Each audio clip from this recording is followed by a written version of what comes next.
Hello student, biotech के application के chapter में हम पहला भाग शुरू कर चुके थे, बायोटेक का एग्रीकल्चर में एप्लीकेशन। ठीक है, और उसमें हम 5 अलग अलग प्रकार के एप्लीकेशन बता चुके हैं। अलग अलग उद्देश्य से कई तरह की जीएम फसलें, ट्रांसजेनिक फसलें बनाई गई। आगे बढ़ते हैं, अगला और छठा एप्लीकेशन लेते हैं। जीएम फसलों का निर्माण पीड़क प्रतिरोधकता के लिए भी किया गया, मतलब ऐसी फसलें तैयार की जाएं जो स्वयं ही पीड़क प्रतिरोधी हों। पीड़क हम जानते हैं ये वो जीव होते हैं जो हमारी खड़ी फसल में उसे खा जाते हैं, उसमें रोग पैदा करके उसे नष्ट कर देते हैं। पीड़कों की वजह से हर साल कृषि में काफ़ी नुकसान होता है और इस नुकसान को कम करने के लिए हम फिर पीड़कनाशी छिड़कते हैं, पीड़कनाशी, कीटनाशी। और ये पीड़कनाशी, कीटनाशी भी जहरीले पदार्थ हैं, इनके हानिकारक प्रभाव कई सारे हैं। तो एग्रीकल्चर में इस लॉस को बचाने के लिए जो पीड़कनाशी छिड़के जाते हैं वो फिर और लॉस करते हैं। तो यहाँ एक उद्देश्य है कि अगर हम जीन स्थानांतरण द्वारा कुछ ऐसी तकनीक लगाएं जिससे कि हमारा पौधा स्वयं पीड़क प्रतिरोधी हो, उसे पीड़कनाशी छिड़कने की जरूरत ना हो, ऐसी कोशिश की भी गई है। इस पर्टिकुलर एप्लीकेशन को एनसीईआरटी ने काफ़ी अच्छे से और डिटेल में समझाया है। बाकी जो 5 एप्लीकेशन हमने पहले पढ़े उनमें हमने केवल नाम बताए हैं आपको कि किन किन उद्देश्य से क्या क्या बनाया गया है। अब हम जो है अगला पार्ट लेते हैं, पीड़क प्रतिरोधी फसलें विकसित करना। ये हमारा एक और उद्देश्य है एग्रीकल्चर में, इस बायोटेक के एप्लीकेशन में। ठीक है, कई प्रकार के पीड़क फसलों को नुकसान पहुंचाते हैं, ये हम ऑलरेडी जानते हैं और इसे कम करने के लिए पीड़कनाशी छिड़के जाते हैं। ठीक है, जीन स्थानांतरण तकनीक का उपयोग हम पीड़क प्रतिरोधी पौधे विकसित करने में कर सकते हैं। ठीक है, और इससे हमें इन पीड़कनाशियों का छिड़काव नहीं करना पड़ेगा, तो हमें दोहरा फायदा है। न तो पीड़कनाशी छिड़कने पड़ेंगे और बल्कि हमारा एग्रीकल्चर प्रोडक्शन भी कम नहीं होगा। और पीड़क प्रतिरोधी पौधों में हमारे पास 2 एप्लीकेशन एनसीईआरटी ने दिए हैं। एक तो है इंसेक्ट रेजिस्टेंट प्लांट, यानी कि कीट प्रतिरोधी पौधे, और दूसरा निमेटोड रेजिस्टेंट प्लांट, निमेटोड प्रतिरोधी पौधे। कीट और निमेटोड 2 अलग अलग प्रकार के पीड़क हैं जो फसलों को नुकसान पहुंचाते हैं। इनमें से भी कीट सबसे बड़े और सबसे प्रमुख पीड़क माने जाते हैं। कीट हमारे लिए लाभदायक भी हैं तो कीट हानिकारक भी हैं। कई लाभदायक कीट हैं जो परागण में मदद करते हैं, तो कई हानिकारक कीट जो है फसलों को खा जाते हैं, पीड़क की तरह काम आते हैं। ठीक है, इनको नियंत्रित करने के लिए हम कीटनाशी छिड़कते हैं। हम सबसे पहले लेते हैं इंसेक्ट रेजिस्टेंट प्लांट, यानी कि कीट प्रतिरोधी पौधे कैसे बनाए गए, क्या रहा। और कीट प्रतिरोधकता का सबसे बेहतरीन उदाहरण है हमारे पास बीटी प्लांट्स, बीटी फसलें, BT plants, BT crops. BT crops तैयार की गई है और ये चैप्टर का सबसे महत्वपूर्ण, सबसे इंपॉर्टेंट पार्ट भी है। एग्जाम पॉइंट ऑफ व्यू से बहुत क्वेश्चन आ चुके हैं इस पर। ठीक है, बीटी प्लांट्स क्या चीज होती हैं, आखिर इनको बीटी क्यों कह रहे हैं, क्या होता है, इसी को थोड़ा और समझे। तो बीटी प्लांट्स को इसलिए ऐसा बोला जा रहा है क्योंकि इनमें एक बैक्टीरिया बैसिलस thuringiensis का क्राई जीन ट्रांसफर किया गया। कुछ लोग पहले से बीटी जीन बोलते थे, बट एक्चुअल में इसका नाम क्राई जीन बोला जाता है। तो इन पौधों में हमने बैक्टीरिया का एक जीन ट्रांसफर किया है। बैक्टीरिया कौन सा? Bacillus thuringiensis। एक्चुअली क्या देखिए, बैसिलस thuringiensis बैक्टीरिया को हम बहुत प्राचीन समय से जानते हैं कि ये बैक्टीरिया अपने अंदर एक ऐसा प्रोटीन विकसित करता है जिससे कई सारे इंसेक्ट मर जाते हैं जब वो खाते हैं। तो मतलब बैक्टीरिया के जीन द्वारा बनाया गया एक प्रोटीन कई इंसेक्ट को मार देता है। ठीक है, और ये बात हमें बहुत पहले से पता चल चुकी थी, मतलब जब हम जीन स्थानांतरण नहीं कर पाते थे तब भी, और तब भी इसका उपयोग करना शुरू कर चुके थे हम। जब जीन स्थानांतरण संभव नहीं था तब क्या करते थे, तब हम इससे जैव पीड़कनाशी बनाते थे। वहां क्या किया जाता था, इस बैक्टीरिया का संवर्धन करते थे और इसके संवर्धन को पाउडर में बदलते थे और उस पाउडर को खेतों में छिड़का जाता था। विश्व का पहला जैव पीड़कनाशी बायोपेस्टिसाइड ये बीटी से ही बनाया गया था। ठीक है, स्पोरिन और थोरियोसाइड के नाम से। तो उस समय तो हम क्या करते थे, बैक्टीरिया का कल्चर करके उसे पाउडर में बदल करके फिर फसलों पर छिड़कते थे। तो लंबा काम था, लेकिन काफी समय किया गया। फिर जब जीन स्थानांतरण तकनीक विकसित हुई तो वैज्ञानिकों ने सोचा कि हम इतना लंबा काम क्यों करें कि भाई पाउडर बना के छिड़कें, इसकी बजाय बैक्टीरिया का वो जीन ही निकाल के पौधे में डाल दो, तो पौधे के अंदर ही अंदर वो प्रोटीन बनेगा और जैसे इंसेक्ट उसको खाने आएगा वो मर जाएगा और पौधा कीट प्रतिरोधी हो जाएगा। यही कंसेप्ट इसमें यूज किया गया और ऐसे पौधों को हम बीटी प्लांट्स कहते हैं। जिन पौधों के नाम के आगे बीटी लगा है अर्थात उसमें बैसिलस thuringiensis का जीन है और ये पौधा कीट प्रतिरोधी है। ठीक है, तो बैसिलस thuringiensis का क्राइजीन ट्रांसफर किया गया है। क्राइजीन क्या करता है, जो मैंने आपको बताया कि एक विषैला इंसेक्टिसाइडल प्रोटीन बनाता है जिससे कई इंसेक्ट मारे जाते हैं। क्राइजीन जो है प्रोटीन बनाता है, इंसेक्टिसाइडल जो इंसेक्ट को मार दे वो इंसेक्टिसाइडल कहलाता है। ये प्रोटीन बनाता है और इससे कई इंसेक्ट, सारे इंसेक्ट नहीं मरते, फिर से कह रहे, बट कई सारे मारे जाते हैं। कौन से इंसेक्ट मारे जाते हैं, इस पर अगला क्वेश्चन आता है, तो ध्यान रखें। मुख्य रूप से 3 प्रकार के इंसेक्ट मारे जाते हैं, 3 अलग अलग इंसेक्ट समूह के इंसेक्ट इससे मारे जाते हैं। कौन से 3 है ये भी पूछा जाता है। लेपिडोप्टेरन कीट समूह, कोलियोप्टेरन कीट समूह एवं डिप्टेरन कीट समूह। कीटों के ये 3 अलग अलग समूह और एक प्रत्येक समूह में कई प्रकार के कीट हैं। तो ये 3 प्रकार के इंसेक्ट समूह जो हैं इनके इंसेक्ट इस प्रोटीन से मारे जाते हैं, लेपिडोप्टेरन, कोलियोप्टेरन, डिप्टेरन। जैसे लेपिडोप्टेरन में कौन कौन से कीट आते हैं, 1-2 उदाहरण एनसीईआरटी ने दिए हैं, टोबैको बडवर्म एवं आर्मी वर्म, ये इंसेक्ट के नाम है, याद रखना है। ऐसे कोलियोप्टेरन में बीटल्स आती है, ठीक है। डिप्टेरन में फ्लाइज एंड मॉस्किटो, मक्खी और मच्छर आते हैं। तो इस तरह के जो ये 3 प्रकार के कीट समूह हैं इनके विरुद्ध बैक्टीरिया का क्राइजीन बड़ा इफेक्टिव है और इसके प्रोटीन से इनकी मृत्यु हो जाती है। अगर हमारी फसल को इन 3 अलग अलग 3 समूह के किसी भी इंसेक्ट से नुकसान हो रहा है तो हम उस फसल में बीटी जीन ट्रांसफर करके उसे बचा सकते हैं और फसल को कीट प्रतिरोधी बना सकते हैं। ठीक है, अब यहाँ 2 सवाल आते हैं। पहला कि अगर ये प्रोटीन इतना विषैला है कि कीट मर रहा है तो बैक्टीरिया स्वयं क्यों नहीं मर जाता। हम देखते हैं बैक्टीरिया को कुछ नहीं होता, बल्कि जिस प्लांट में हम जीन ट्रांसफर करेंगे उसको भी कुछ नहीं होता, मरता सिर्फ इंसेक्ट ही है। तो आखिर बैक्टीरिया स्वयं इस विषैले प्रोटीन से क्यों नहीं मर जाता और कीट किस प्रकार से मर जाता है, कीट में आखिर ये प्रोटीन क्या करता है कि उसकी वजह से डेथ हो जाती है। इन 2 प्रश्नों को अलग अलग पूछा जाता है। पहले हम बैक्टीरिया की बात करें तो अध्ययन करने पर पता चला कि बैक्टीरिया के अंदर ये प्रोटीन कभी सक्रिय रूप में होता ही नहीं है।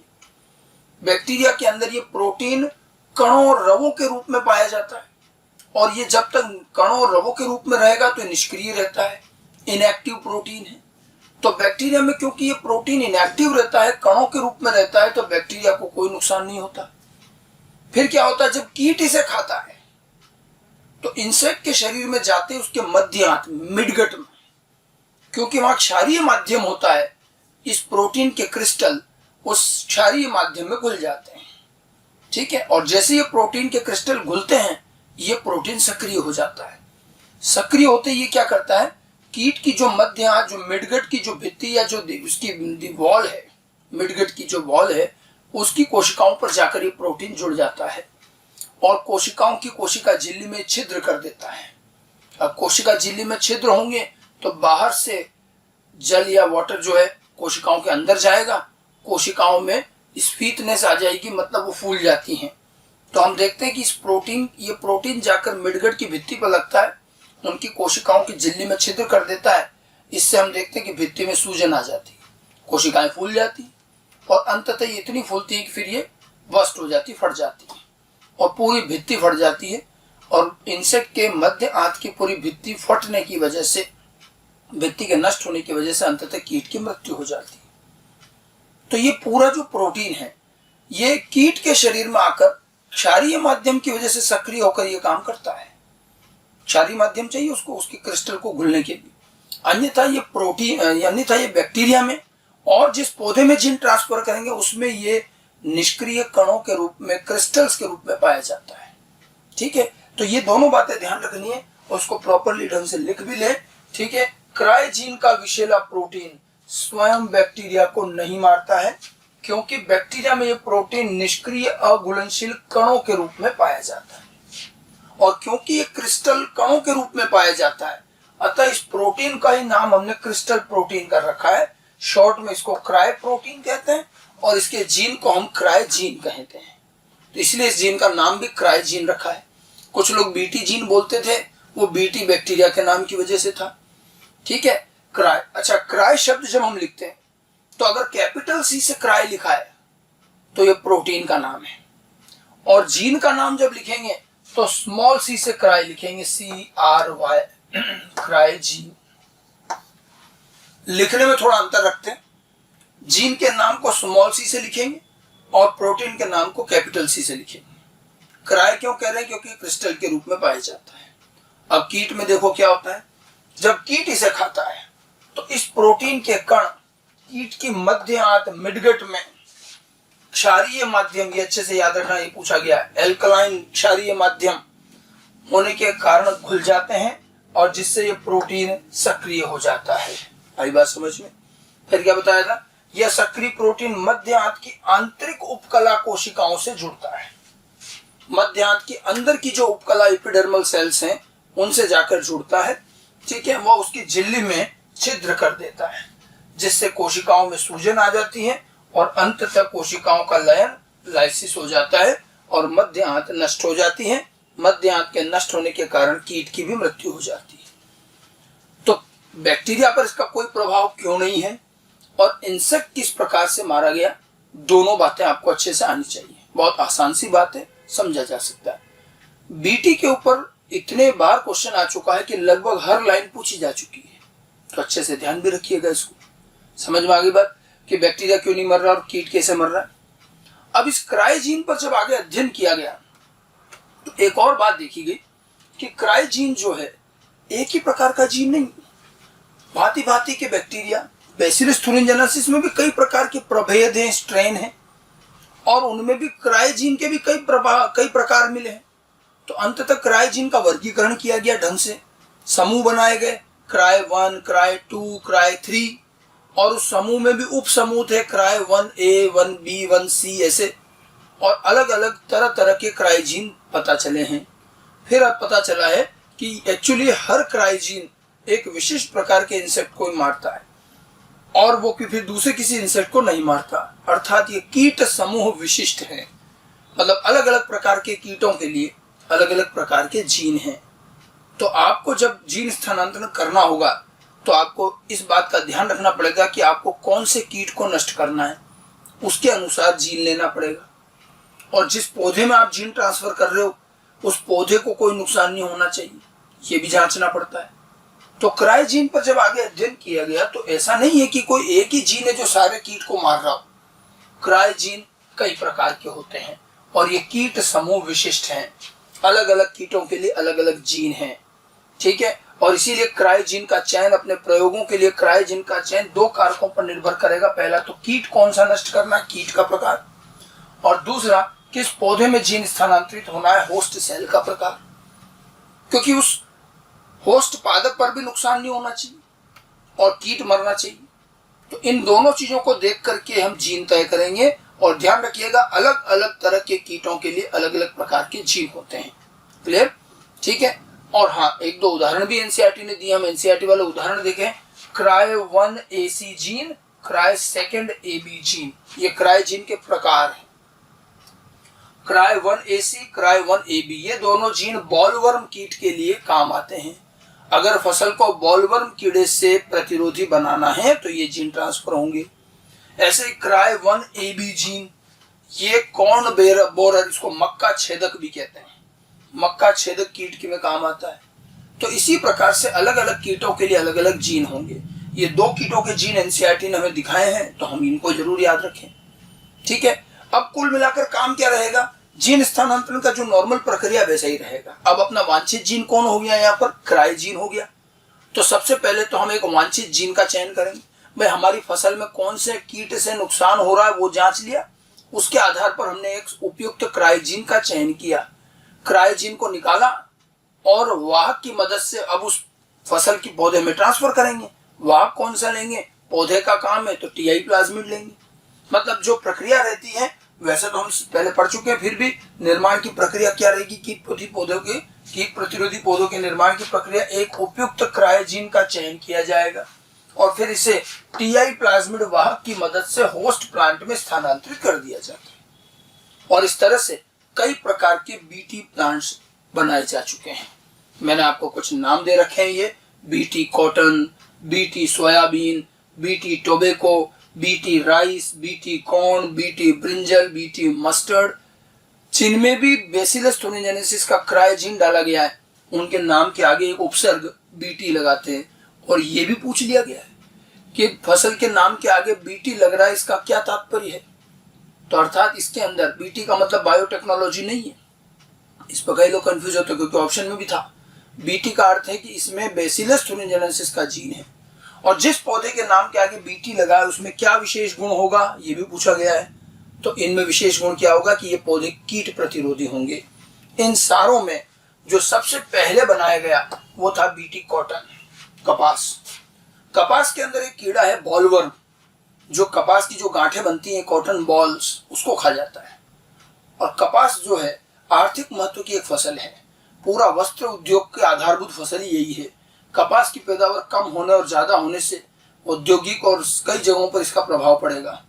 ठीक है, अब उस बॉलवर्म को नियंत्रित करने के लिए हम फिर कीटनाशी छिड़कते थे, तो वो भी महंगा पड़ता था, नुकसान भी करता था। फिर हमने क्या किया कि इस कॉटन के अंदर बीटी जीन ट्रांसफर किया, क्रायोजीन। अब क्या है, जैसे बॉलवर्म आके कपास को खाने लगता है, थोड़ा सा ही खाता है कि इस प्रोटीन की वजह से उसकी मृत्यु हो जाती है। तो बीटी कपास को ये बॉलवर्म खा नहीं पाता, तो इस बॉलवर्म की वजह से होने वाला नुकसान हमारा बच गया। बिना कीटनाशी छिड़के हुए भी हमारी पैदावार बढ़ गई। ठीक है, और बीटी कॉटन एक ऐसी सफल ट्रांसजेनिक क्रॉप है जिसको समस्त विश्व में जहां जहां भी कपास उगाया जा सकता है वहां सब जगह ये काम में आती है। बहुत कम ही ट्रांसजेनिक उत्पाद ढंग से यूज हो रहे हैं। मैं आपको एप्लीकेशन के चैप्टर में जो ये उदाहरण बता रहा हूं, मैंने पहले ही कहा था कि जो बनाए गए हैं वो बता रहा हूं। इनमें से कितने वास्तव में काम आते हैं ये अलग अलग है। कुछ देशों में काम आते हैं, कुछ में परमिशन नहीं है। बीटी कॉटन को लगभग सब ने परमिशन दी, और ये बहुत पहले बनाया जा चुका है और बड़ी सफलता पूर्वक सब जगह उगाया जाता है, और इसकी पैदावार भी काफी अच्छी होती है। ट्रांसजेनिक फसलों में जो सबसे आसानी से जो उगाई जा रही है बिना किसी विवाद और ऑब्जेक्शन के, वो बीटी कॉटन ही है। ठीक है, और इससे पैदावार निश्चित रूप से बड़ी भी है, और ये बॉलवर्म के लिए प्रतिरोधी और ये काफी उपयोग किया जाता है। लेकिन इस कॉटन के अलावा अन्य जितनी ये फसलें हैं, इनमें जीन स्थानांतरण करके बनाया तो है इनको, लेकिन अभी ये बीटी कॉटन की तरह विस्तृत रूप से उपयोग में नहीं आती। और बीटी और इस क्रायोजीन में, इस पूरी प्रक्रिया में एक विवाद है जो अब थोड़ा बहुत जाके सुलझा है। विवाद क्या है, देखिए, जब ये पूरी हमने जो मैकेनिज्म पढ़ी, इसमें आप देखो क्या हो रहा है कि ये जीन एक विषैला प्रोटीन बना रहा है और जिससे इंसेक्ट मर जा रहा है और फसल बढ़िया हो जाती है। अब आप देखिए, वो विषैला प्रोटीन है तो पौधे के अंदर ही। अब उस पौधे से जो भी फल और जो भी चीज बनेगी, बीज बनेगा, उसमें भी रहेगा ही। कीट तो मर गया और पैदावार बढ़ गई, ठीक है बात, लेकिन वो जहरीला प्रोटीन है तो अभी भी पौधे के उन भागों में। अब इस पौधे का फल बीज अगर हमने खाया, मानव ने खाया, तो मानव के शरीर में भी ये जहरीला प्रोटीन जाएगा, बिल्कुल जाएगा। और मानव की भी आंत में तो क्षारीय माध्यम ही है, तो वहां जाकर के इसके प्रोटीन के कण घुलेंगे सही और ये सक्रिय भी होगा। तो ये मानव को क्या नुकसान पहुंचाएगा, कीट को तो मार देता ही। अब मानव के आंतों में जाकर के जब ये प्रोटीन घुलेगा तो मानव को क्या नुकसान पहुंचेगा, मानव के स्वास्थ्य संबंधी क्या परेशानियां आएंगी, इसको लेकर के बहुत ज्यादा शुरू में अध्ययन नहीं हुआ था, और इस वजह से एक बड़ी विवाद रही। लोगों ने इसे फसलीय पौधों में, खाद्य पौधों में स्वीकार नहीं किया। आप देखिए, कॉटन में इसलिए स्वीकार किया गया, कॉटन हम खाते नहीं है, अखाद्य फसल है, तो चल रहा है। लेकिन इसके अलावा जितनी भी ये फसलें हैं सभी खाने योग्य, और भोजन के रूप में जिनको काम में ले रहे हैं उसमें अभी भी हम बीटी जीन को आसानी से यूज नहीं करते। काफी लंबे समय तक तो बिल्कुल यूज नहीं किया गया, और पहले ये कहा गया कि मानव स्वास्थ्य पर इसका क्या प्रभाव है, इसका अध्ययन करें। शुरुआती आकलन से पता चला कि भाई ये तो कीट समूह विशिष्ट है और ये मानवों पर कोई प्रभाव नहीं डाल रहा। लेकिन ये तो थोड़े से समय में अध्ययन किया गया, लेकिन दीर्घ अवधि पर कहीं कोई प्रभाव तो नहीं है। इतना जहरीला प्रोटीन मानव में सक्रिय हो रहा और कोई प्रभाव नहीं हो, ये बात एकदम से मानने में नहीं आती। तो लंबी अवधि के लिए भी अध्ययन किए गए, सालों से ये अध्ययन चल रहे हैं, और इसके परिणाम भी अब आने लगे हैं कि दीर्घ अवधि में जाकर के भी मानव स्वास्थ्य पर इसका कोई ऐसा हानिकारक प्रभाव नहीं देखा गया है। उसके बाद इन फसलीय खाद्य पौधों में बीटी जीन को अलग अलग देशों में, कुछ देशों में स्वीकार किया गया है और वहां ये उगाए जा रहे हैं। भारत में भी प्रायोगिक तौर पर बीटी मस्टर्ड सरसों को कुछ क्षेत्रों में लगाया गया है, उसका प्रभाव अध्ययन किया जा रहा है। तो ये कंसेप्ट बहुत अच्छा है, लेकिन इसमें बस एक ही नकारात्मकता है कि खाद्य पौधों में अगर ये जीन होगा और ये विषैला प्रोटीन होगा तो इससे मानव पर कोई असर पड़ेगा या नहीं पड़ेगा, ये जानना जरूरी है। अगर आगे भविष्य में और चीजें क्लियर होती हैं और कोई प्रभाव नहीं दिखता तो ये फसल मानव के लिए भी बहुत अच्छे से काम आएगी। अन्यथा अभी तो हम जो अखाद्य फसलें हैं कॉटन जैसी, उनमें तो हम आराम से इसको काम में ले सकते हैं और ले भी रहे हैं।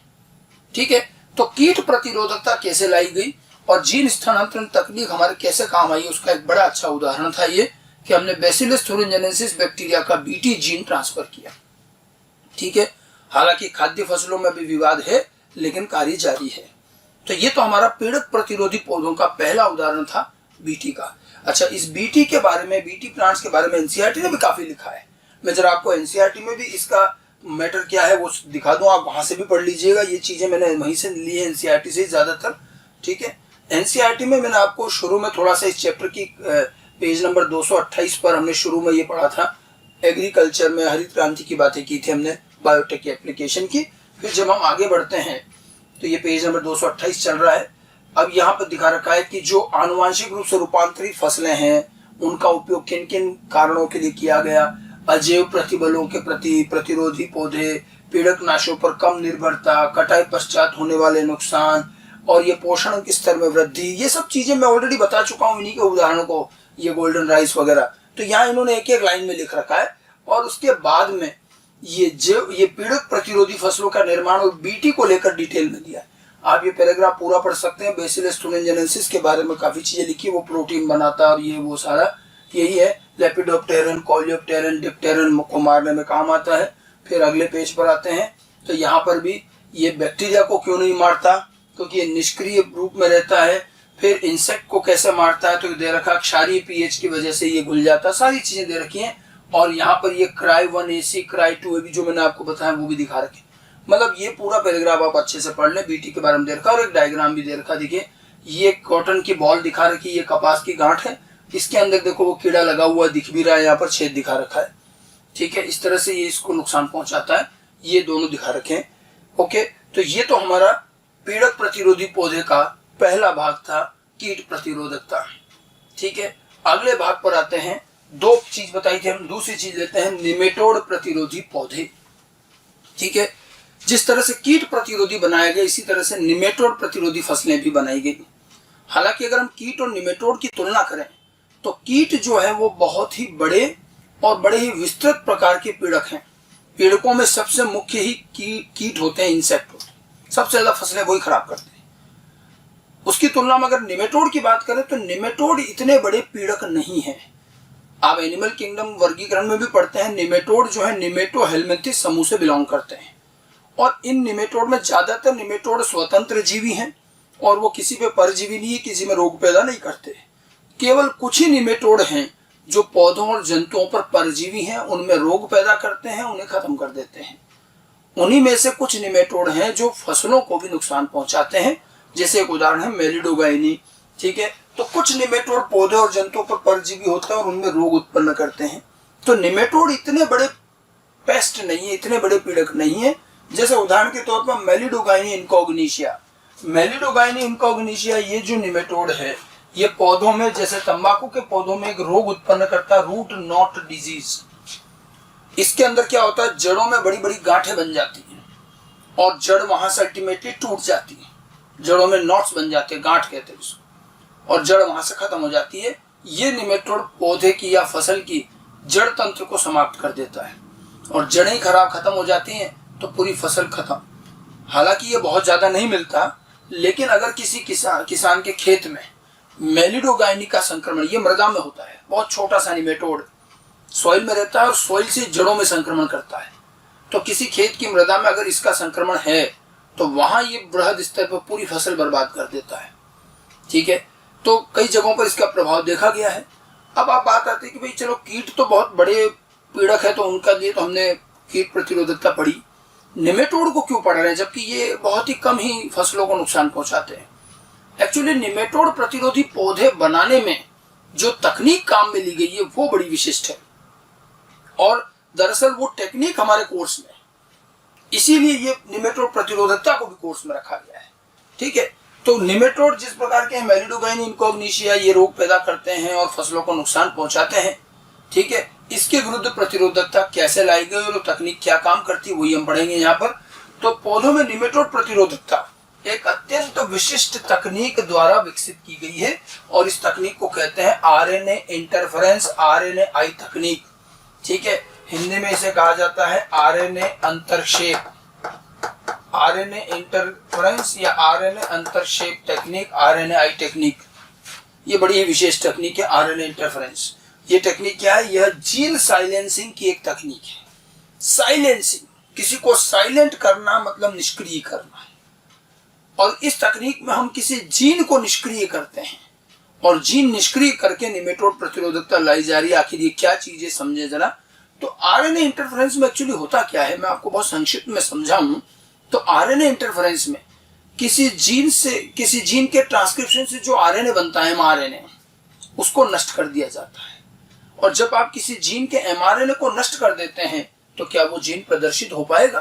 बिल्कुल नहीं हो पाएगा। जब आरएनए नष्ट हो गया तो प्रोटीन तो बना ही नहीं। तो यहाँ पर एक जीन के प्रदर्शन को रोका जाता है, उसके प्रदर्शन को संदमित किया जाता है, उसे साइलेंट किया जाता है। कैसे? उसके एमआरएनए को नष्ट करके। तो किसी जीन के एमआरएनए को नष्ट करके जीन के प्रदर्शन को रोकना, इसी को हम जीन साइलेंसिंग और आरएनए इंटरफेरेंस भी कहते हैं। उसके आरएनए को इंटरफेयर कर दिया मतलब नष्ट कर दिया। ठीक है, तो ये एक बेसिक तकनीक ये है कि हम जीन के प्रदर्शन को रोक देंगे, निष्क्रिय कर देंगे, आरएनए नष्ट करके करेंगे। ठीक है, अच्छा, आरएनए इंटरफेरेंस का ये जो तरीका है ये कोई मानव निर्मित तरीका नहीं है। आपको जानकर भी आश्चर्य होगा कि सजीवों में, स्पेशली यूकैरियोटिक जीवों में आरएनए इंटरफेरेंस प्राकृतिक रूप से पाया जाता है। और कई यूकैरियोट्स में वायरस का जब संक्रमण होता है तो वायरस के विरुद्ध शरीर जो है अपने आप को बचाने के लिए वायरस के जीन के एमआरएनए नष्ट कर देता है, आरएनए इंटरफेरेंस। एनसीईआरटी में एक जगह लिखा है कि RNA interference is the natural method of cellular defence in eukaryote. मतलब आरएनए इंटरफेरेंस यूकैरियोट्स में कोशिकीय स्तर का एक प्राकृतिक सुरक्षा विधि है। तो पहली बात ध्यान रखना, आरएनए इंटरफेरेंस पूरी तरह से कृत्रिम तकनीक नहीं है, ये तो प्राकृतिक तरीका है। हालांकि प्राकृतिक जो आरएनए इंटरफेरेंस है वो थोड़ा अलग है और हम जो बायोटेक में यूज करते हैं थोड़ा अलग है, लेकिन ये है नेचुरल। और इसी को आज हम बायोटेक में पीड़क प्रतिरोधकता में काम में ले रहे हैं और भी कई कामों में यूज हो रहा है।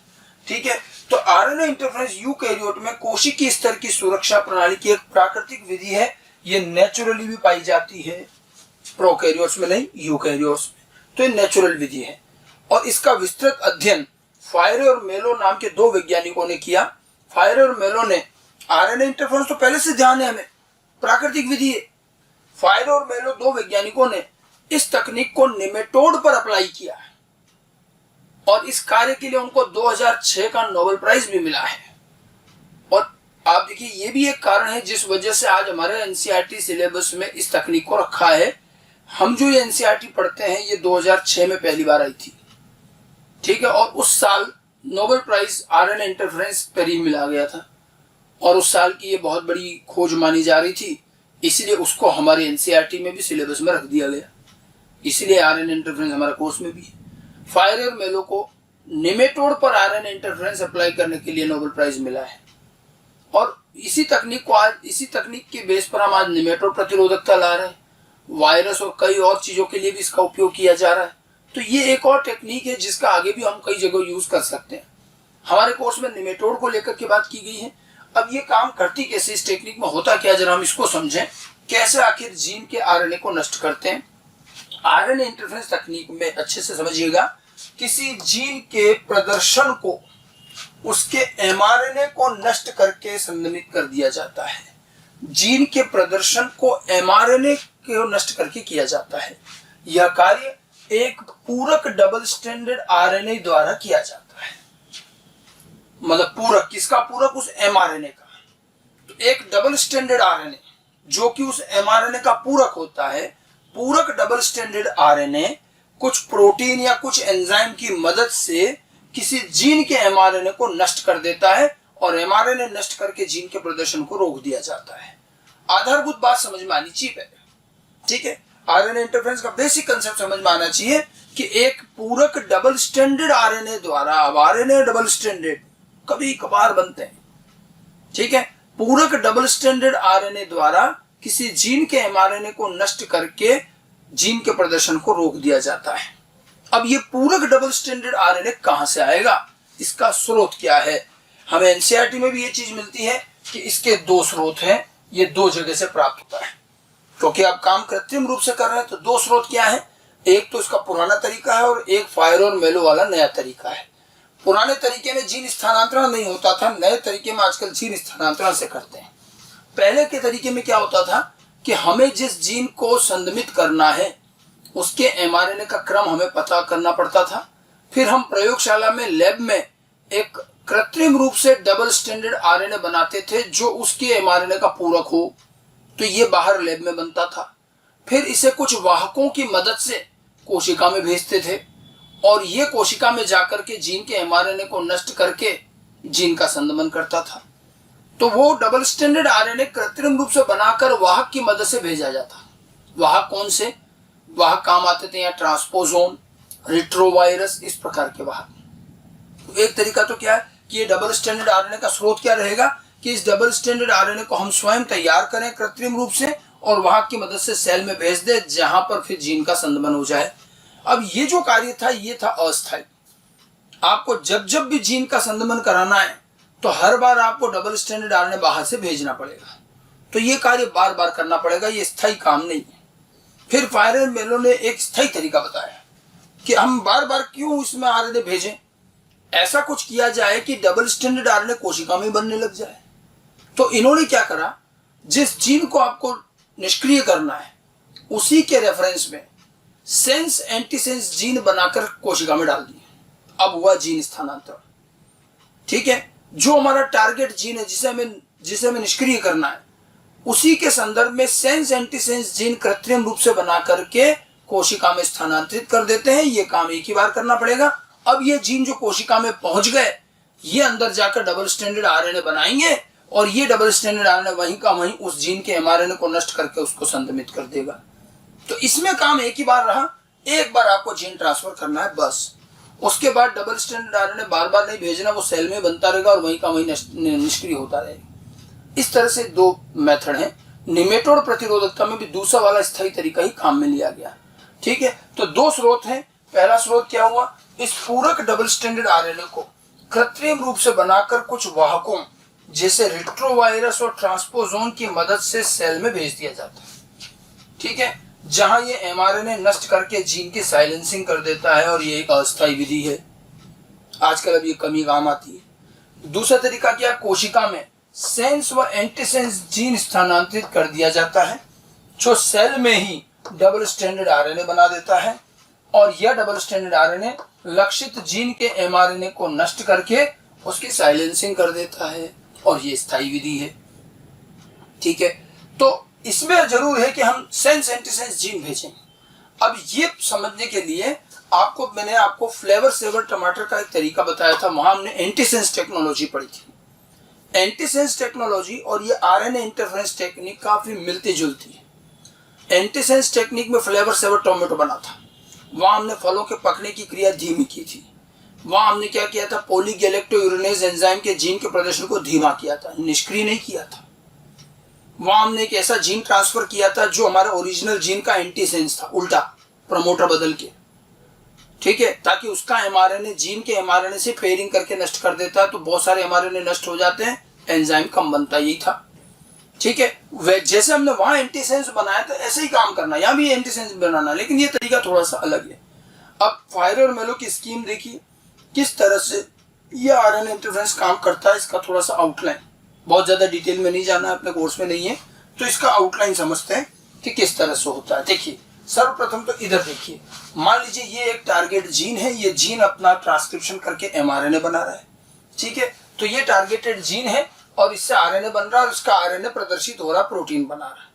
अब हमें इसके जीन के इस जीन को संदमित करना है, इसे साइलेंट करना है, तो इसका सेंस एंटीसेंस बनाएंगे। आपको क्या बताया था कि हर जीन जो कोशिकाओं में है उसका एमआरएनए कौन से स्ट्रैंड से मैच करता है, सेंस स्ट्रैंड से, पता है। तो इसलिए हर प्राकृतिक जीन अपने आप में क्या हुआ, सेंस जीन ही हुआ। तो अगर ये जीन अपना आरएनए बना तो एक तो मैंने इसी जीन की कॉपी कर ली, यूं की यूं कृत्रिम रूप से वापस जीन बना दिया, ये रहा वो इतना हिस्सा। अब इसको मैं कह रहा हूं सेंस जीन, कारण क्योंकि जो हर जीन है, जो नेचुरल जीन होता है वो सेंस जीन ही होता है, उसका एमआरएनए सेंस स्ट्रैंड से मैच करता है। फिर हमने इसका बनाया उल्टा एंटीसेंस कि अगर इसका प्रमोटर मान लीजिए इधर है तो ये सेंस जीन है, अब मैं प्रमोटर उधर कर दूं, इसको घुमा दिया तो ये क्या बन जाएगा, एंटीसेंस जीन। अब आपको एंटीसेंस जीन कैसे बनाते हैं वो मैंने आपको फ्लेवर सेवर में भी बताया। किसी भी जीन का एंटीसेंस जीन बनाना है तो प्रमोटर पलट दो, प्रमोटर को उल्टा कर दो, तो प्रमोटर रिवर्स करके हमने इसका एक एंटीसेंस जीन बनाया और उस एंटीसेंस जीन को इस सेंस जीन के आगे लाके जोड़ दिया, और ये दोनों जोड़ दिए तो ये पूरा एक सेंस जीन और ये एंटीसेंस जीन। तो ये दो जीन हैं जिनको जोड़ दिया है। अब हमारा ये पूरा हो गया वांछित जीन, इसको पूरे को वांछित जीन मान लो। तो ये जो पूरा डीएनए है इसकी लंबाई उस जीन की लंबाई से क्या हो जाएगी, डबल।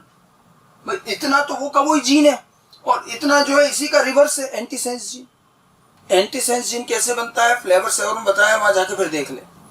अब हमने इसको वांछित जीन के रूप में कोशिका में डाल दिया, बस। अब ये अंदर जाके इसका आरएनए बनाएगा। अब इसका आरएनए जो बनेगा इस आधे हिस्से का, ये तो पूरा एक ही बनेगा ये तो।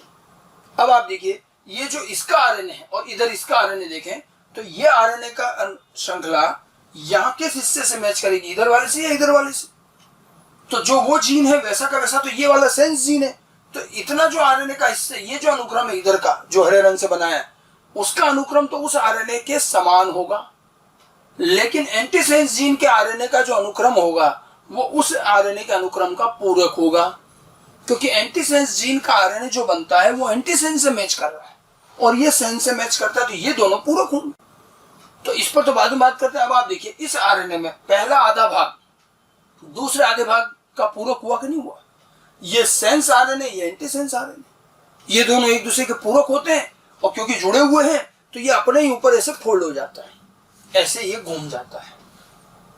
तो एक पिन की तरह, ये हेयर पिन की तरह घूम गया और खुद से ही पेयरिंग कर जाता है, और इसी संरचना को अब हम कहते हैं डबल स्ट्रैंडेड आरएनए। ये क्या कहलाता है, डबल स्ट्रैंडेड आरएनए। तो हमने क्या किया, जो हमारा लक्षित जीन है उसका हमने सेंस एंटीसेंस जीन बनाया और उसको कोशिका में डाल दिया, तो वहां कोशिका में अपने आप ही क्या बन गया, डबल स्ट्रैंडेड आरएनए। अब ये डबल स्ट्रैंडेड आरएनए उस जीन के एमआरएनए को नष्ट करेगा कुछ प्रोटीन और एंजाइम की मदद से 2 स्टेप में। इसको भी थोड़ा समझ ले, ऐसा नहीं कि यही जाके सीधा नष्ट कर देगा। इस डबल स्ट्रैंडेड आरएनए से कुछ प्रोटीन आकर जुड़ते हैं, ये प्रोटीन हमारे कोशिका केंद्रक में पाए जाते हैं, ये प्रोटीन कहलाते हैं डाइसर प्रोटीन। तो इससे कुछ प्रोटीन आकर जुड़ेंगे डाइसर, और डाइसर क्या करता है, डबल स्ट्रैंडेड आरएनए के तिरछे टुकड़े कर देता है। तो ये इसके टुकड़े कर देता है, प्रत्येक डाइसर प्रोटीन में इसका एक टुकड़ा आ जाएगा और ऐसे कई सारे टुकड़े हो जाएंगे। अब ये देखिए ये डाइसर प्रोटीन है और इसके अंदर इसी का टुकड़ा है, इसको बोलते हैं एसआईआरएनए। एसआईआरएनए क्या है, शॉर्ट इंटरफेरेंस आरएनए। तो इस डबल स्ट्रैंडेड आरएनए के टुकड़े हो जाते हैं और कई सारे एसआईआरएनए बन जाएंगे, और ये कौन करेगा, डाइसर प्रोटीन। ये हुआ पहला काम। अब इस डाइसर प्रोटीन, इस एसआईआरएनए से एक और प्रोटीन कॉम्प्लेक्स आकर के जुड़ता है, एक बड़ा प्रोटीन कॉम्प्लेक्स जिसमें कई प्रकार के 4-5 तरह के एंजाइम होते हैं। एक एंजाइम कॉम्प्लेक्स आकर जुड़ता है जिसमें मुख्य एंजाइम न्यूक्लियस एंजाइम है, ठीक है। अब इससे एक multi component nucleus enzyme complex आकर जुड़ता है, किससे, एसआईआरएनए से। इसमें न्यूक्लियस एंजाइम है, हेलिकेज है और भी कुछ एंजाइम है। तो एंजाइम का एक समूह इससे आकर जुड़ता है और एक बड़ा कॉम्प्लेक्स बनता है। जब ये जुड़ रहा होता है उस दौरान, क्योंकि इसमें हेलिकेज एंजाइम भी होता है, हेलिकेज जानते हो क्या करता है, डबल स्ट्रैंड को सिंगल स्ट्रैंड। तो जब ये इससे जुड़ता है तो उस दौरान इस डबल स्ट्रैंडेड आरएनए के 2 स्ट्रैंड जो हैं, इस टुकड़े का एक स्ट्रैंड हटा दिया जाता है, ठीक है। तो ये डबल स्ट्रैंडेड आरएनए का एक स्ट्रैंड हटा देता है। तो अब इस कॉम्प्लेक्स के अंदर जहां यहाँ डबल स्ट्रैंडेड था, यहाँ सिंगल स्ट्रैंड ही रह जाता है। ये ऐसा ही आरएनए था न्यूक्लियस एंजाइम के जुड़ने के बाद। अब इसे बोलते हैं आरआईएससी रिस्क, मतलब पूरा नाम क्या, RNA induced silencing complex, risk complex बना, ठीक है। तो जीन में, सेल में हमने सेंस एंटीसेंस जीन डाले, उससे डबल स्टैंडर्ड आरएनए बना। Double standard RNA dicer protein से टुकड़े हो गए और प्रत्येक टुकड़े को ऐसे ही आरएनए कहा। इससे फिर न्यूक्लियस एंजाइम का कॉम्प्लेक्स जुड़ा, जिससे डबल स्टैंडर्ड आरएनए का एक स्टैंड हट गया और अब ये कॉम्प्लेक्स कहलाया रिस्क। समझ में यहाँ तक बात? अब आप देखिए, इधर ये हमारा जो टारगेट जीन है, ये टारगेट जीन अपना एमआरएनए बना रहा है और इसका एमआरएनए जा रहा है प्रोटीन बनाने, ये अपना एज यूजुअल काम कर रहा है। इसी समय क्या होता है, ये जो रिस्क कॉम्प्लेक्स है ये आकर के इस एमआरएनए पर जुड़ता है। कैसे जुड़ेगा? इस रिस्क के अंदर आरएनए का एक स्ट्रैंड तो अभी भी है और आरएनए का ये एक स्ट्रैंड इस वाले आरएनए के किसी हिस्से से पूरक हो सकता है, क्योंकि आखिर बना तो इसी से ही है ना। ठीक है, तो बहुत सारे रिस्क कॉम्प्लेक्स बनेंगे, बहुत सारे टुकड़े तो बहुत सारे हुए ना, तो बहुत सारे रिस्क में से कई सारे रिस्क कॉम्प्लेक्स ऐसे होंगे जिनके अंदर जो आरएनए उपस्थित है वो इसके एमआरएनए के किसी किसी हिस्से से पूरक हो। मान लीजिए ये आरएनए इस हिस्से से पूरक है, तो ये आरएनए की मदद से ये पूरा एंजाइम कॉम्प्लेक्स आकर के एमआरएनए पर बाइंड कर जाता है और ये आरएनए की पेयरिंग हो जाती है इतने से हिस्से में। जितने हिस्से में वो पूरक है उतने में पेयरिंग होगी। तो आरएनए की तो पेयरिंग हुई। इसका फायदा क्या हुआ कि इस पेयरिंग के साथ साथ कई सारे एंजाइम का भी पूरा समूह यहाँ आकर के बैठ गया। इन एंजाइम में एक मुख्य एंजाइम है न्यूक्लियस एंजाइम, जो न्यूक्लिक एसिड को काट के खत्म कर देता है। तो जैसे ये एंजाइम यहाँ आकर बैठा, ये पूरा रिस्क कॉम्प्लेक्स ये एमआरएनए के जहां बाइंड हुआ वहीं से टुकड़ा कर देगा, काट देगा इसको। और एक ही रिस्क बाइंड नहीं होगा, कई सारे रिस्क है जिसको जहां जहां पूरक हिस्सा मिलेगा वहां बाइंड हो जाएगा और ये हर जगह से एमआरएनए के टुकड़े कर देंगे। एमआरएनए के कई टुकड़े हो गए, अर्थात एमआरएनए नष्ट हो गया। एमआरएनए नष्ट हुआ तो जीन का प्रदर्शन नहीं होगा। ठीक है, तो एमआरएनए के नष्ट होने पर जीन की स्वतः ही क्या हो जाएगी, साइलेंसिंग हो जाएगी। समझ में आई कुछ बात? और यहाँ इतने सारे रिस्क कॉम्प्लेक्स हैं कि ये जीन जितने एमआरएनए बनाएगा सारे नष्ट हो जाएंगे, एक भी नहीं बचेगा। और यही अंतर है उस एंटीसेंस टेक्नोलॉजी में और आरएनए इंटरफेरेंस में। एंटीसेंस टेक्नोलॉजी में जो जीन का आरएनए बन रहा था वो हमारे एंटीसेंस जीन के एमआरएनए के साथ पेयरिंग करके डबल स्टैंडर्ड होकर नष्ट हो गया। लेकिन वहां तब भी कुछ एमआरएनए बाहर आ ही जाते हैं और इसलिए थोड़ा बहुत पकने वाला वो एंजाइम बनता है। वह हमारा उद्देश्य भी था कि जीन का पूरा संदमन ना हो, धीमी गति से प्रदर्शन हो, क्योंकि हमें फल को पकाना भी तो है। या हमारा पूरा उद्देश्य है कि जीन बिल्कुल ही निष्क्रिय होना चाहिए, इसलिए यहां एंटीसेंस टेक्निक काम नहीं आएगी। ठीक है, क्योंकि एंटीसेंस टेक्निक पूरी तरह से निष्क्रिय नहीं करती। यह आरएनए इंटरफेरेंस है, क्योंकि इसमें इतने सारे रिस्क बनेंगे कि एक भी एमआरएनए को जिंदा नहीं जाने देंगे, बचेगा नहीं, सब मर जाएंगे, सब के सब टुकड़े हो जाएंगे और जीन का पूरी तरह से संदमन हो जाएगा। इसलिए एंटीसेंस टेक्नोलॉजी को यहाँ काम में नहीं लिया और आरएनए इंटरफेरेंस को फ्लेवर सेवर में काम में नहीं लेंगे, क्योंकि वहां तो फिर अगर रहा तो फल के पकने का एंजाइम ही नहीं बनेगा, तो फल पकेगा ही नहीं, वो भी ठीक नहीं। तो इसलिए दोनों जगह अलग अलग चीजें हैं, काफी मिलती जुलती technique antisense and RNA interference. ये आरएनए इंटरफेरेंस का पूरा एक आउटलाइन प्रोसेस होता है। ठीक है, अब आपसे पूछा जाए कि वास्तव में इस एमआरएनए को किसने नष्ट किया, तो हम क्या कहेंगे, डबल स्टैंडर्ड आरएनए ने, ऐसा ही आरएनए ने या रिस्क ने? तो वास्तव में तो नष्ट किसने किया, रिस्क कॉम्प्लेक्स ने। हालांकि ये दोनों प्रोटीन की जो ये स्टेप्स हैं, इनको कई बार बुलाने जाकर ये कहा जाता है कि डबल स्टैंडर्ड आरएनए एमआरएनए को नष्ट कर रहा है, लेकिन वो दो स्टेप में काम करता है। अब निमेटोड प्रतिरोधकता हो या और भी कई जगहों पर इसी तरह की चीज का यूज किया गया है। यही एक आधारभूत प्रोसेस है, आपको प्रोसेस समझ में आना चाहिए। इसमें कई लोग कंफ्यूज होते हैं ये सेंस एंटीसेंस, तो इसलिए मैंने पहले एंटीसेंस टेक्नोलॉजी पढ़ाई है। सेंस जीन तो कुछ नहीं है, वो जीन स्वयं खुद का खुद ऐसा कैसा ही है, हर जीन सेंस जीन ही होता है। एंटीसेंस बनाने के लिए उसके प्रमोटर को उल्टा करना पड़ता है, दूसरी तरफ कर दो तो वो एंटीसेंस जीन बन जाएगा और फिर ये दोनों आरएनए एक दूसरे के पूरक भी हो जाते हैं। अब देखो निमेटोड प्रतिरोधकता के लिए क्या किया गया, हम टारगेट जीन किसका लें, एक तो निमेटोड है और एक पौधा है। पौधे को हमें निमेटोड प्रतिरोधी बनाना है, निमेटोड को हटाना है, टारगेट जीन किसका लिया जाए, कॉमन सेंस की बात है निमेटोड का। तो ये जो टारगेट जीन होगा ये हम लेंगे निमेटोड का। ठीक है, तो ये निमेटोड का जीन रहेगा और इसे कोई हमें उसमें से निकालना भी नहीं है। ये निमेटोड में हम मतलब क्या करते हैं, निमेटोड के जीनोम का अध्ययन करते हैं और निमेटोड के जीनोम में एक ऐसा जीन ढूंढते हैं जिसका कार्य करना निमेटोड के जिंदा रहने के लिए जरूरी हो। निमेटोड के जीवन जीने के लिए जो अत्यंत जरूरी जीन है उसी को हम अपना टारगेट जीन बना लेते हैं और उसके अनुक्रम के आधार पर सेंस एंटीसेंस बनाते हैं। वो तो निमेटोड में है, नहीं निकाल रहे, बट उसके अनुक्रम के आधार पर ये सेंस एंटीसेंस ये कृत्रिम रूप से बनेगा। और इस सेंस एंटीसेंस को किस में डाला जाएगा, तो ये ध्यान रखना, ये पादप कोशिका में जिस पौधे को हमें निमेटोड प्रतिरोधी बनाना है ये उसमें ट्रांसफर करेंगे। पौधे के अंदर ये डाला, तो इसका मतलब डबल स्ट्रैंडेड आरएनए भी कहाँ बना, डबल स्ट्रैंडेड आरएनए भी पौधे की कोशिकाओं में, प्लांट सेल में पौधा ही बनाएगा डबल स्ट्रैंडेड आरएनए, पौधे में ही बनेंगे ऐसा ही आरएनए, और पौधे के सेल में बनेगा रिस्क, मतलब रिस्क कॉम्प्लेक्स भी कहाँ रहेगा, ये प्लांट की सेल में पौधे की कोशिकाओं में रहेगा। तो हमारा जो फसलीय पौधा है उसमें हमने ये जीन ट्रांसफर किया और पौधा अल्टीमेटली रिस्क बनाकर बैठा है। ठीक है, पौधे के हर सेल में ये रिस्क कॉम्प्लेक्स है। क्लियर। अब जैसे ही जड़ों से निमेटोड अंदर घुसेगा, ये निमेटोड अंदर आते ही क्या करता है, जड़ों को खाना शुरू करता है और फिर वो जड़ों में गांठें बना देता है।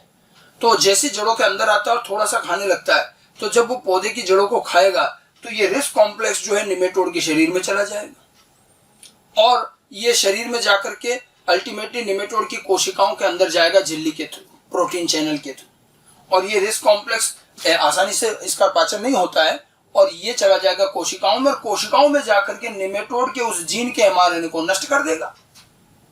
इसका मतलब ये हुआ कि निमेटोड जैसे ही पौधे में आया, उसने पौधे को खाना शुरू किया, तो पौधे की कोशिकाओं से रिस्क कॉम्प्लेक्स उसकी कोशिकाओं में पहुंचा और वहां उसने एक महत्वपूर्ण जीन के एमआरएनए नष्ट करके उसे निष्क्रिय कर दिया। ये जीन इतना जरूरी है कि अगर ये निमेटोड में एक्सप्रेस ना हो तो निमेटोड की मृत्यु हो जाएगी। हमारे हर व्यक्ति के, हर जीव के शरीर में ऐसे जीन होते हैं जिनका काम करना बेहद जरूरी है, वो काम नहीं करेंगे तो जीव मर जाएगा। तो जैसे इस रिस्क ने उस जीन को संदमित किया, निमेटोड की मृत्यु हो जाएगी। मतलब पौधे में निमेटोड का संक्रमण भी हुआ, थोड़ा सा उसने खाया भी सही, लेकिन निमेटोड मर गया और रोग नहीं होगा, पौधे को कोई नुकसान नहीं होगा। इस तरह से पौधा अपने आप ही क्या बन गया, निमेटोड प्रतिरोधी। समझ गए। तो ये एक तरीका रहता है, इसको थोड़ा हम समराइज वे में लिख सकते हैं कि निमेटोड के किसी अत्यंत महत्वपूर्ण जीन को टारगेट जीन मानकर उसके सेंस व एंटीसेंस जीन बनाकर पौधे में स्थानांतरित कर दिए जाते हैं। यही मैंने आपको बताया कि निमेटोड के किसी इंपॉर्टेंट जीन को हम टारगेट जीन मानेंगे और उसके सेंस एंटीसेंस जीन पौधे में ट्रांसफर कर देंगे। ठीक है, और इससे पौधे की कोशिका में डबल स्ट्रैंडेड आरएनए, ऐसा ही आरएनए और रिस्क बनेगा, ये सब पौधे में बनेगा। जब निमेटोड पौधे में संक्रमित हो, निमेटोड का पौधे में संक्रमण होता है तो पौधे की सेल में उपस्थित रिस्क निमेटोड के उस जीन के एमआरएनए को नष्ट कर देता है, जिससे वो इंपॉर्टेंट जीन निष्क्रिय हो जाता है और इस कारण से निमेटोड की अंततः मृत्यु हो जाती है और पौधा निमेटोड प्रतिरोधी बन जाएगा। आगे बात समझ में। तो निमेटोड प्रतिरोधकता में आरएनए इंटरफेरेंस का है बेहतरीन इस्तेमाल और बिल्कुल डिफरेंट कंसेप्ट है। देखिए, कीट प्रतिरोधकता में भी वहां थोड़ा अलग काम है, क्रायोजीन के प्रोटीन से काम हो रहा है। ठीक है, वहां आप देखिए ये जो जीन स्थानांतरण हुआ इसमें कोई बृहद स्तर उत्पादन नहीं। ये जो जीन हम भेज रहे हैं इनके उत्पाद से या तो वो कीट मर रहा है और इधर तो यहाँ जीन का तो उत्पाद ही नहीं बन रहा, बल्कि जीन का जो डबल स्ट्रैंडेड आरएनए है वो किसी अन्य जीन के एमआरएनए को नष्ट करके उसे संदमित कर रहा है। लेकिन इस जीन का संदमन हमारे लिए उपयोगी है क्योंकि इससे निमेटोड की मृत्यु हो जाएगी। तो ये पूरा आरएनए इंटरफेरेंस की टेक्निक थी। तो पीड़क प्रतिरोधकता को एनसीईआरटी ने काफी अच्छे से समझाया है। दो भाग दिए हैं, एक कीट प्रतिरोधकता, एक निमेटोड प्रतिरोधकता। ठीक है, दोनों में अलग अलग तरीके से ये जीन स्थानांतरण काम आया है, इसको अच्छे से ध्यान रखना और ये चैप्टर का सबसे इंपॉर्टेंट पार्ट भी है, इसको अच्छी तरह से तैयार करें। हाँ, अब जरा एनसीईआरटी में भी देखें निमेटोड प्रतिरोधकता के लिए क्या कहा गया है। तो अगर हम एनसीईआरटी के अंदर देखें, मैंने अभी आपको बीटी का ये पार्ट बताया ही था, बीटी के इस भाग के ठीक नीचे पेज संख्या 229 पर ही आपको पीड़क प्रतिरोधी पौधे में अब ये निमेटोड का भाग या आरएनए अंतरक्षेप लिखा हुआ है, ये मिलेगा। इसके अंदर मिलाइडोगाइन इनक्योक्सिया तंबाकू की पौधों की जड़ों में संक्रमित कर पैदावार को काफी कम कर देता है। उपरोक्त संक्रमण को रोकने के लिए एक नवीन योजना को स्वीकार किया गया जो आरएनए अंतरक्षेप की प्रक्रिया पर आधारित है। आरएनए अंतरक्षेप सभी ससीम केंद्रीय यानी कि यूकैरियोटिक जीवों में कोशिकीय सुरक्षा की एक विधि है, यही बताया था। इस विधि में एक विशिष्ट दूत आरएनए मतलब एमआरएनए पूरक द्विसूत्री आरएनए से वर्धित होने वाले के पश्चात निष्क्रिय हो जाता है। मतलब एक डबल स्टैंडर्ड आरएनए से एमआरएनए नष्ट हो जाता है और इसके कारण आरएनए का ट्रांसलेशन नहीं हो पाता, वो नष्ट हो जाता है और वो जीन ही निष्क्रिय हो जाता है। अब देखिए इस द्विसूत्री आरएनए का स्रोत, द्विसूत्री मतलब डबल स्ट्रैंडेड आरएनए का स्रोत, एक तो क्या बताया, संक्रमण करने वाले विषाणु में पाए जाने वाले पूरक आरएनए जीनोम के प्रति और ट्रांसपोजोन के प्रतिकृति उपरांत बनने वाले मध्यवर्ती आरएनए है। अर्थात अब देखो इसमें लिखने का अपना तरीका है। ये कह रहा है संक्रमण करने वाले विषाणु, संक्रमण का मतलब यहाँ पर है हम उसको भेज रहे हैं, तो हम क्या कर रहे हैं, रेट्रोवायरस की मदद से जो ये डबल स्ट्रैंडेड आरएनए का जीन भेज रहे हैं उसी की बात चल रही है कि हम डबल स्ट्रैंडेड आरएनए को रेट्रोवायरस यानी कि वायरस की मदद से भेजेंगे जो अंदर जाकर आरएनए इंटरफेरेंस करेगा। एक तरीका तो ये था। दूसरा, एग्रोबैक्टीरियम संवाहकों का उपयोग करके हम इसमें सेंस एंटीसेंस जीन भेजेंगे। देखिए अर्थ और प्रत्यर्थ, सेंस एंटीसेंस जीन भेजेंगे जो सेंस एंटीसेंस आरएनए बनाएंगे और ये डबल स्ट्रैंडेड आरएनए जो है ये आरएनए अंतरक्षेप करेंगे और इससे निमेटोड का जीन निष्क्रिय हो जाएगा। ये सारी बातें इसमें लिखी है। तो थोड़ा बहुत संक्षिप्त में एनसीईआरटी में दे रखा निमेटोड प्रतिरोधकता को लेकर, और अंत में एक डायग्राम दिखा रखा ये वाला। इसमें दो फोटो दिख रहे हैं, एक में ये जड़ का डायग्राम है और ये गांठ दिखा रखी है, मतलब ये रोगग्रस्त पौधा है जिसमें जड़ों में ये गांठें हो रही हैं, ठीक है। और ये पौधा दिखा रखा है जिसके अंदर आरएनए अंतरक्षेप तकनीक यूज की गई है, और यहाँ नीचे लिखा हुआ है कि इसमें भी संक्रमण कराया गया, लेकिन 5 दिन के बाद का ये फोटो है कि इसके अंदर संक्रमण के बावजूद भी ये इस तरह की गांठें नहीं बनी, अर्थात ये पौधा क्या हुआ, निमेटोड प्रतिरोधी बना। वही सब कुछ लिखा हुआ है, बताने की कोशिश है कि ये पौधा है जिसके अंदर हमने कोई उपचार नहीं किया, इसके अंदर हमने आरएनए इंटरफेरेंस यूज किया है, तो आप देखो इसके अंदर रोग नहीं हो रहा है। तो इस तरह से ये दो चीजें एनसीईआरटी ने अच्छे से समझा रखी है, पीड़क प्रतिरोधकता में कीट प्रतिरोधकता और निमेटोड प्रतिरोधकता। तो ये कुल मिलाकर 6 एप्लीकेशन हमने एग्रीकल्चर में बायोटेक के एप्लीकेशन में पढ़े। अलग अलग एप्लीकेशंस और हर एप्लीकेशन में एक एक दो उदाहरण, किन किन उद्देश्यों से ये बनाए गए हैं ये सब आपको ध्यान रखना है। और लास्ट वाले पीड़क प्रतिरोधकता में कीट प्रतिरोधी और निमेटोड प्रतिरोधी को और अच्छे से ध्यान रखना है। तो ये हमारे चैप्टर का पहला भाग हुआ, बायोटेक का एग्रीकल्चर में, कृषि में एप्लीकेशन। धन्यवाद।